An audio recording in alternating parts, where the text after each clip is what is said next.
Hey guys, last time in 1.5 we talked about limits, right? So I told you guys that the limit of the left hand side can exist by itself, the limit of the right hand side can exist by itself, but a limit as a point, it might or might not exist. It depends on the situation, okay? So for example, if you have like the left hand side, the left limit equals to the right limit, that is when your limit exists. But if you don't have them equal to each other, then the limit doesn't exist, okay? Let's say if we have like a 1 in here from the left hand side of like a function f of x, when it equals to like the limit of the function f of x, but then on the right hand side of the value that you're looking at, 1 plus in there, that means that the limit exists in here, okay? And at the same time, if you have like the limit of x, f of x, when x approaching to, I don't know, like 2 on the left hand side, does not equal to the limit of f of x as x approaching to 2 from the right hand side, and in this case the limit does not exist, okay? I also told you guys about the unbounded limit. Well, technically to find the limit, like algebraically, you have to use direct substitution, right? So substitution here is the big word for the method that you're using to find the limit. Sometimes this doesn't work because you have to simplify your function. And what do we do to simplify the function? Well, you have to use a lot of like factoring method, or the one of the 8 formulas that I gave you on the last worksheet on 1.5. You have to use all of that, and after you simplify it, well, you're gonna go back to substitution, okay? Sometimes this works, right? And some other time it doesn't work because you might have like unbounded limit. And in the case of unbounded limit, for example, if I give you something like, I don't know, like limit of 1 over x as x approaching to 0 on the left hand side, in here, if you use direct substitution, you're gonna get 1 divided by 0, right? And then this is a big no-no, again, because we cannot divide anything by 0. So let me take these out. But in this case, what we're gonna do is that we're gonna plug in, I don't know, like something that's slightly smaller than 0, okay? So you can say something like, I don't know, like 0.1, but from the negative side, because it has to be smaller than 0, because we're talking about the left-hand side, which is the minus in there, right? So if you do 1 divided by negative 0.1 here, obviously you're going to get something in negative, right? So then that shows us that the answer in here will be negative infinity, period. Okay? So I told you guys that sometimes, even though you write like the limit equals to like something in here, but this one, it just shows you that we fail to have a limit in here. Because again, infinity is just a concept, right? It's not a value. It's not like some number that we can see, okay? So this is about the idea of unbounded limit, okay? And now let's talk about today. Let's talk about 1.6. Let me get this out of the way first. This too. Okay. So in 1.6, this is gonna be a short one. Okay, let's review some stuff first. What does it mean to be continue in the end of the movie, right? So just like the last time, I just want to show you guys some definition about like these terms before we get to talk about them in like math ways. So we're gonna use the word continuous soon mathematically. So I just want to remind you guys what it means by continuous in real life, like applications, right? Like in the end of the movie, if you see the word to be continue, it means that there will be a next episode to follow up with the current episode that you see, right? So that just means that it's going to be connecting, like something will be connected, something will be like follow up to the current thing, okay? So to say that a function is continuous at x equal to c, again, c is the point, the value of x that you're looking at, it means that there's no interruption whatsoever in the graph of f at c, okay? And I'm going to give you like the 3 examples in a second. The graph of f is unbroken as c, and there's no holes, no jumps, no gaps, okay? That's what I mean for like interruption, like these words.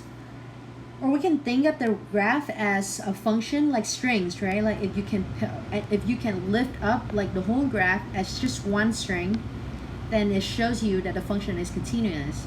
But say if I give you guys some function like, I don't know, like this, and then that, just like the last time, as you can see, you can just like imagine if you can like pick this function up. Well, here's one piece, here's another piece, right? So you have like 2 strings. If you were to lift them up, right? That's not one string anymore, so then this is not continuous. Okay, so you can say that this function right here is not continuous. This function here is actually discontinuous at this value of x. Okay, so now let's talk about more example to make sense of what I just told you guys. The very first example, as you can see, it's not continuous function, right? Because we have like a gap in here, we have a hole in here, and again this is also like a gap. Okay, and this is like a big hole, right? By the way, we call this one like a jump because we have like two holes at one value of x, but then in different places, right? So we have like two jumps in here, and we have one hole in here. Okay, so we're gonna call them all discontinuities. So let me write out the word discontinuities for plural. If you want to use it in singular, it's just gonna be like discontinuity. Okay, sorry for the English. Okay, so we're gonna have like three discontinuities for this first picture. The first one is this jump, x equal to 1. The second one is at the second jump, x equal to 2. And the last one is at x equal to 4 because we have like a hole. Okay, so then the first two we call it they jumps. The last one we're gonna call it a removable discontinuous. Why is it removable? Because I can easily put in like a value in here to come to replace for that hole. Okay, so technically I'm just making like a hole become a jump. Okay, or if you want, you can actually like define a function in such a way to fill up that hole. Okay, so there's like a lot of ways to do this. Okay, so in other words, if you have a hole, it's a removal of discontinuities. If you have a jump, if you have like two different points, like the valid point and the invalid point, we call it a jump. Okay, and let's talk about the second scenarios in here. Let's focus about the middle picture.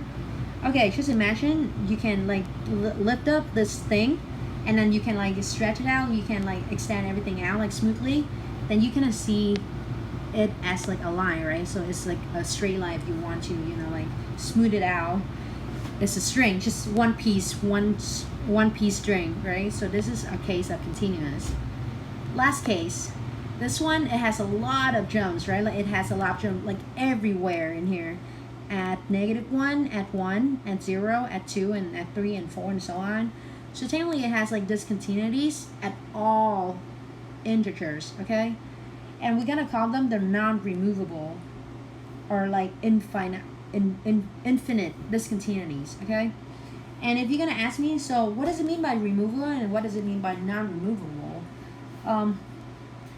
Well, I'm gonna tell you that in a minute.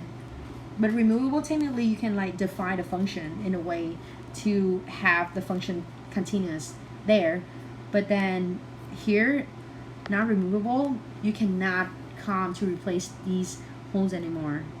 Because just imagine like if I fill this hole in here, then well, I'm gonna have like two values of y's for like one x, right? And that's not gonna be like a function, because for a function for one x value you must have one y value, right? So it's not gonna work anymore. Okay, but in here I redefine like the hole in here is gonna work, right? Because I just have like it's not a jump, it's a hole in there.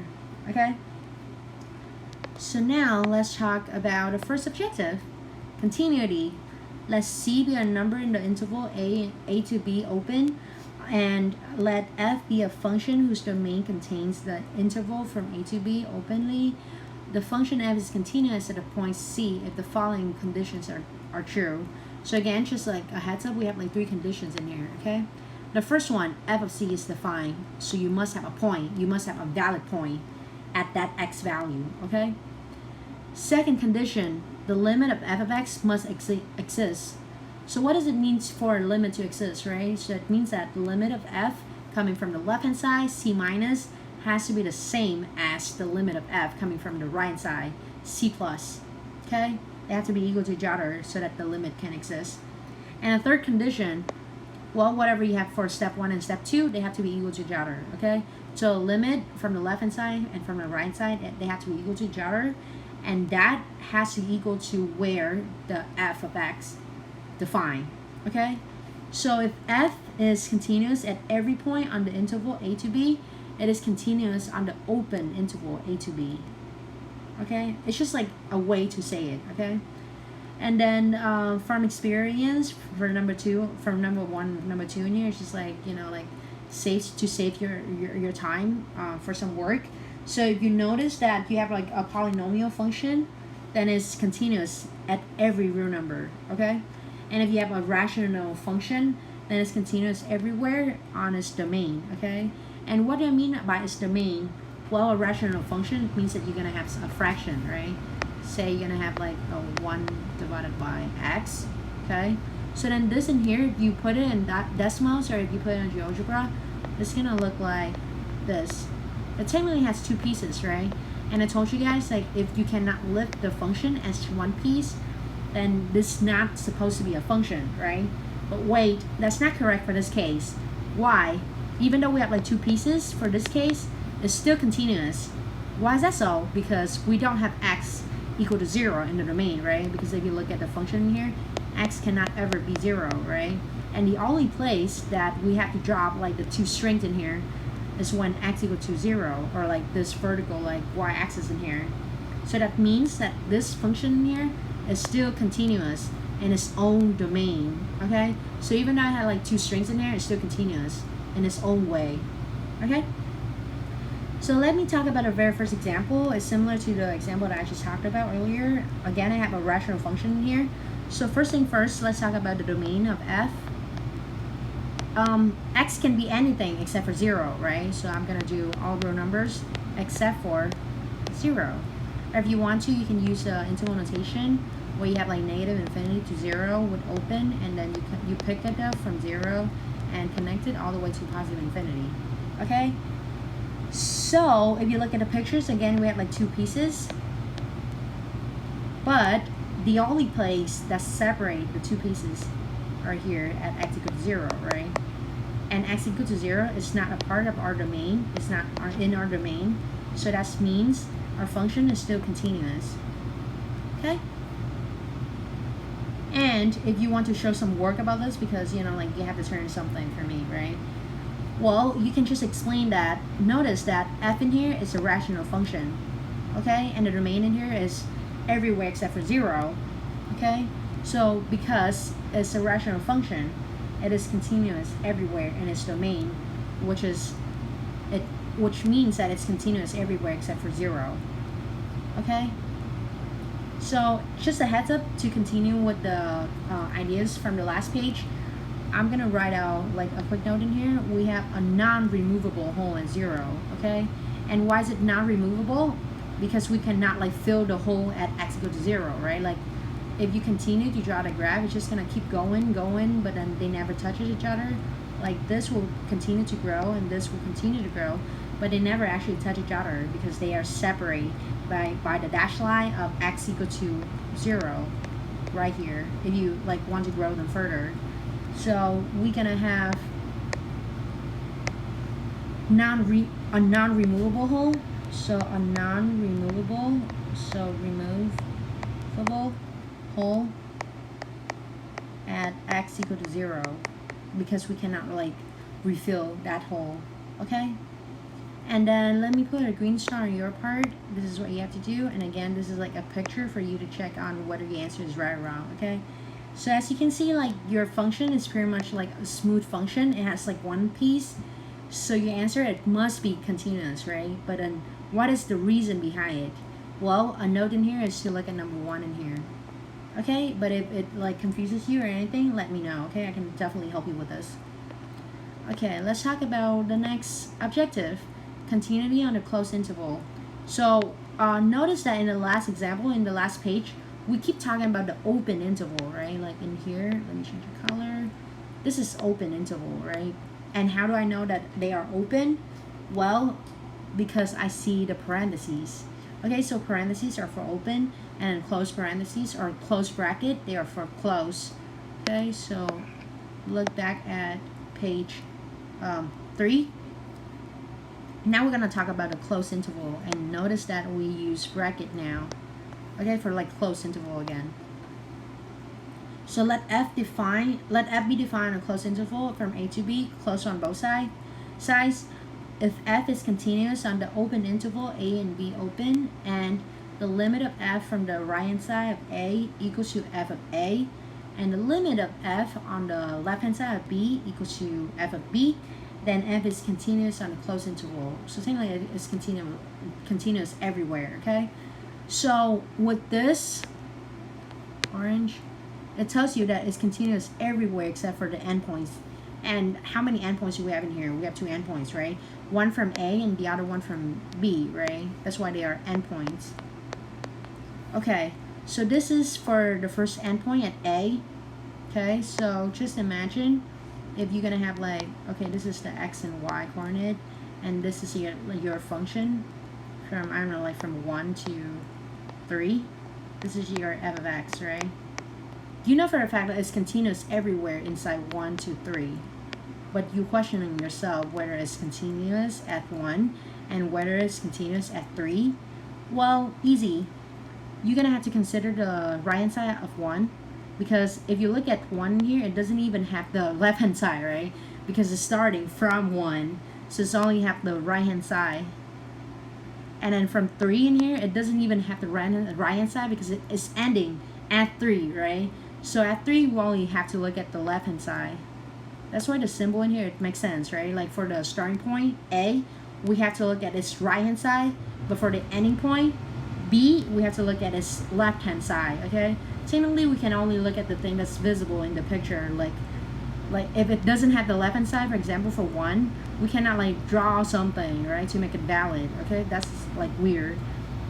If it doesn't have something on the left hand side of 1, well, we should only look at the right hand side of 1, okay?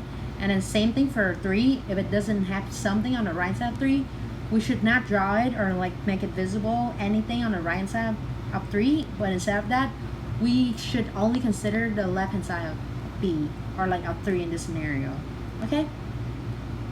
So then like a quick example to say that this is not like continuous is that, let's say if I like make a non-valid point at 1 and I put like, I don't know, like a point up here, okay, and at 3 I make the point valid in here.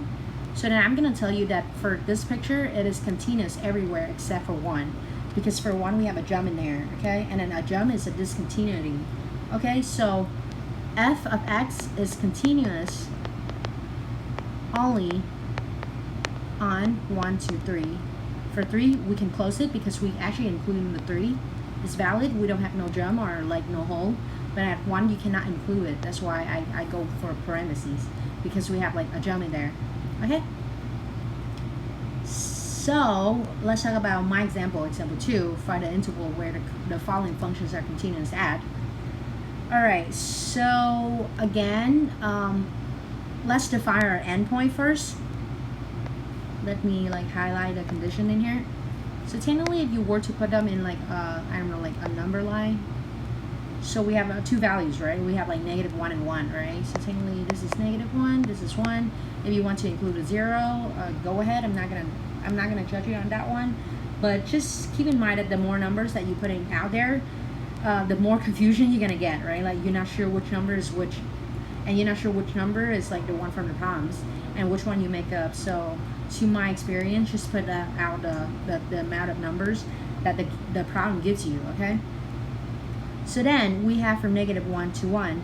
From -1 to 1, we have something like, if you know how to draw the first function, you can like draw a line on it.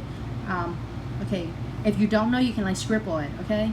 And at like 1 or like greater than 1 even, we're gonna have some other function. And again, if you know what it is, you can draw it. If you don't, just scribble it, okay? So technically, let me extend this line here because we can go further than just 1. Okay, so we starting from -1, right? And then we go beyond 1. So that means that our domain is like from here to here. Okay, we're not gonna have anything that's like less than -1 or under -1, okay? And again, because I know what it looks like already, so not to like show off, but here, let me just, actually draw it out to make it accurate, at least in this case. So let me just use this picture in here, and let me redraw the domain in here. So we go from -1 on the way, you know, like to positive infinity and beyond. Okay, so this is the same picture. As you can see, we're gonna have like two pictures, right? I mean, two functions, right? And let me use like color code in here. Let me use pink for the first function, and this is for like, you know, between -1 and 1, right? So we're gonna have this piece in here, and then for the second one, let's put it in blue. We have it when x is greater than 1. So from 1 and on, we're gonna have this piece of function. Okay. So that's about a graph. Again, I'm not gonna ask you to like graph it, but just, you know, like make it more make sense. That's why I put a graph out there. Okay.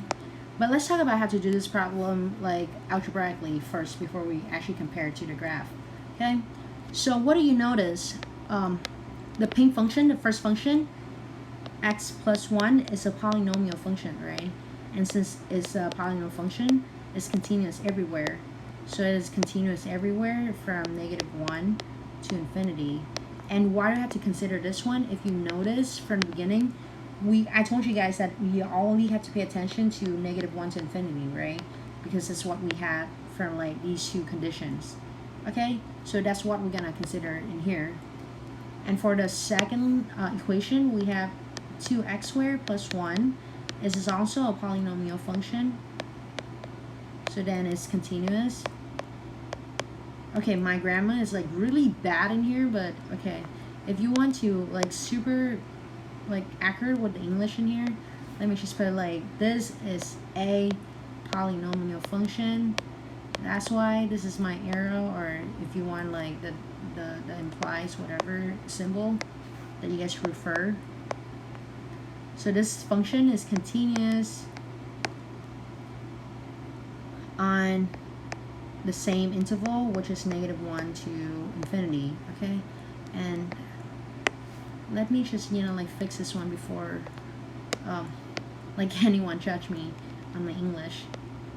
So this is a polynomial function, hence it's continuous on the interval of -1 to infinity.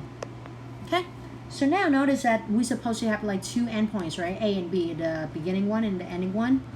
But in here, I keep telling you guys that infinity is not like a number, right? It's a concept. So we're not gonna have any B in here because, well, we don't have any value for B, right? But our A in here is actually -1, right? So we have to double check on the right hand side of -1 because we actually have the right hand side of -1, right? So what we're gonna do is that we're gonna find at -1. So this is at x equal to -1. What happens? Well, we know that at x equal to -1, let me take out some things in here first to make it more clean. Okay, when x equal to -1, well, notice that it includes like the equal sign, right? It means that we're gonna use the first function, f of -1 equals to -1 plus 1. Notice that I use this function right here, where I just plug in -1 for x, okay? And the reason why I choose the first function, not because the second function, well, instead of the second function, is because this dash in here, and because we have a -1 in here in the condition, okay? So then I'm gonna get a 0, right? And then that's like my f of -1. And then on the other side, I'm also gonna find the limit as x approaching to -1, but on the right hand side, since we only have like the right hand side of -1, right? So then of f of x, and then the function that we're using in here, well, we need something that's slightly bigger than -1, right? And this is also talk about the first function, because the first function is talk about when x is greater than -1. Okay, so then in here I'm gonna rewrite a limit plus, and then I'm gonna rewrite the first function x plus 1 in here, and again I'm gonna plug in a number. This is supposed to be a -1.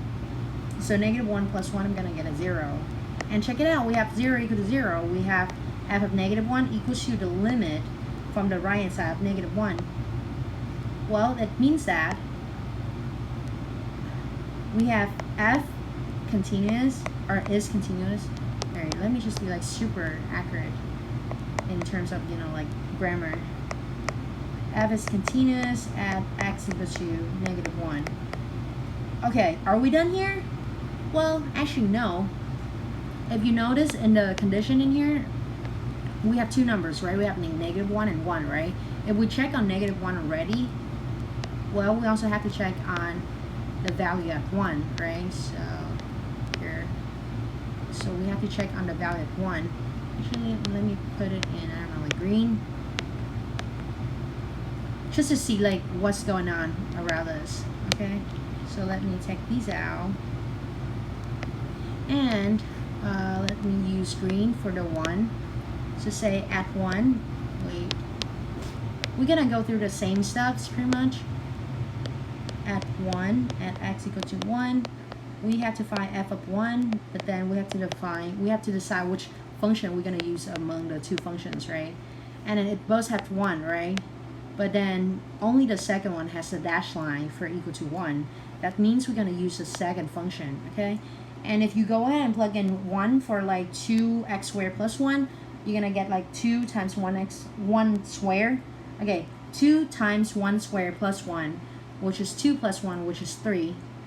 Okay, so then this is my f of 1. Okay, and then again I'm gonna find the limit of f of x when x approaching to 3 from the left hand side, and later on we're gonna do the same thing but with the right hand side at 3.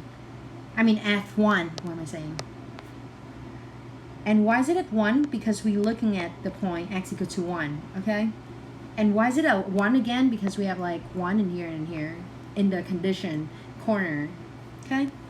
So then what we're gonna do, like what function we're gonna use for this time? We need something that is smaller than 1, right? Because we're talking about the left hand side of 1. So which one has x less than 1? The first one, right? So that means we're gonna go with this function right here. So let me just rewrite x approaching to 1 on the left hand side, and then I'm gonna write x plus 1, and I plug 1 in here, I'm gonna get 2. Okay, so right off the bat, this is a bad sign already, right? Because these, they don't match. But let's just see if the limit actually exists or no. Okay, so let me find the limit as x approaching to from the right hand side. Let me move this thing up a little bit. So here, let me write more nicely down. Limit f of x as x approaching to 1 from the right hand side. Now we have to look for something that is greater than 1, right? So greater than 1, what do we have originally? X greater than 1, well, we have to look at the second equation, which is this one, right? So we're gonna write out that equation down here.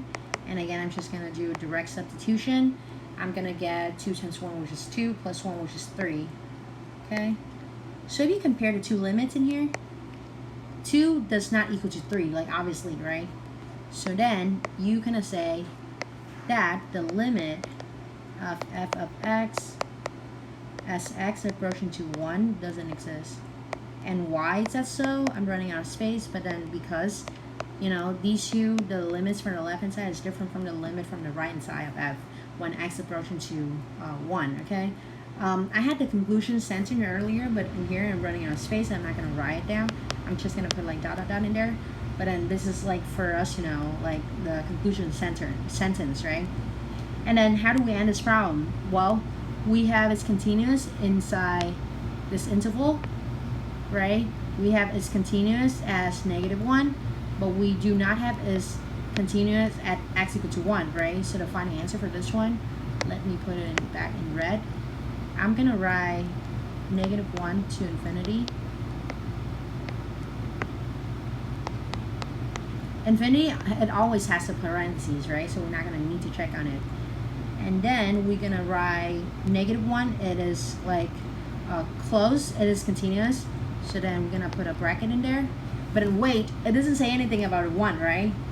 But then we have like a bad point at 1, right? So then this is not a good answer. So let me take that out.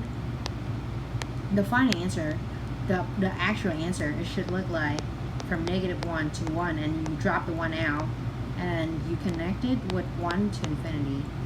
This is it. Okay? And why is that so? Again, we have -1 continuous. We have everything inside from -1 to infinity continuous, but we don't have it at 1. That's why we have to drop out the value of 1. That's why we don't include a 1. That's why we use open parentheses at the ones in there. Okay? So now let me put a green star in your part. And I told you guys from earlier, this one should be like a short worksheet. This is like optional. If you want, you can read it for fun. Again, I put that example in there, but then you don't have to do it because like there's no like extra work for you. Like this is fun to read, but I promise you guys, I'm not gonna test you guys on this one, okay? Because it's hard. So you don't have to do anything on this one. It's optional, okay? Like just highlight this down, and then same thing for number 4. This is also optional. So again, you don't have to do any of these, but if you want, you can read these for fun. Especially for number 4, because you have to learn about a compound interest. If you're, you know, like a business major, this is good if you want to earn like money in the future, and if you want to work for like companies, like fancy companies. This is really good. But again, I'm not gonna put green star on either like 3 or 4 because you don't have to do it. Okay? So thank you for listening, and take care and have a great day. Thank you. Bye bye.